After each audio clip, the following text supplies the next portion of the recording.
पति पत्नी का सच्चा प्यार। एक आदमी ने एक बहुत ही खूबसूरत लड़की से शादी की। शादी के बाद दोनों की जिंदगी बहुत प्यार से गुजर रही थी। वह उसे बहुत चाहता था और उसकी खूबसूरती की हमेशा तारीफ किया करता था।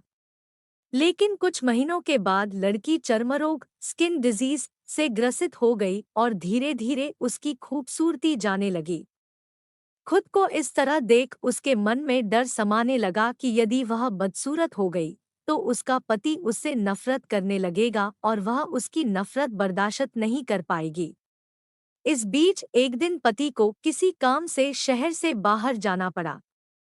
काम खत्म कर जब वह घर वापस लौट रहा था, उसका एक्सीडेंट हो गया।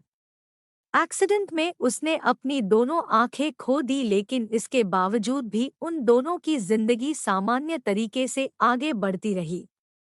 समय गुजरता रहा और अपने चर्मरोग के कारण लड़की ने अपनी खूबसूरती पूरी तरह गंवा दी। वह बदसूरत हो गई, लेकिन अंधे पति को इस बारे में कुछ भी पता नहीं था। इसलिए इसका उनके खुशहाल विवाहित जीवन पर कोई प्रभाव नहीं पड़ा। वह उसे उसी तरह प्यार करता रहा। एक दिन उस लड़की की मौत हो गई। पति अब अकेला हो गया था। वह बहुत दुखी था। वह उस शहर को छोड़कर जाना चाहता था। उसने अंतिम संस्कार की सारी क्रियाविधि पूर्ण की और शहर छोड़कर जाने लगा। तभी एक आदमी ने पीछे से उसे पुकारा और पास आकर कहा, अब तुम बिना सहारे के अकेले कैसे चल पाओगे? इतने साल तो तुम्हारी पत्नी तुम्हारी मदद किया करती थी। पति ने जवाब दिया, दोस्त, मैं अंधा नहीं हूँ। मैं बस अंधा होने का नाटक कर रहा था।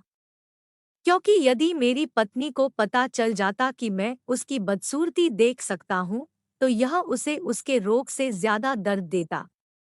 इसलिए मैंने इतने साल अंधे होने का दिखावा किया। वह बहुत अच्छी पत्नी थी। मैं बस उसे खुश रखना चाहता था। सीख, खुश रहने के लिए हमें भी एक दूसरे की कमियों के प्रति आंखें बंद कर लेनी चाहिए और उन कमियों को नजरअंदाज कर देना चाहिए।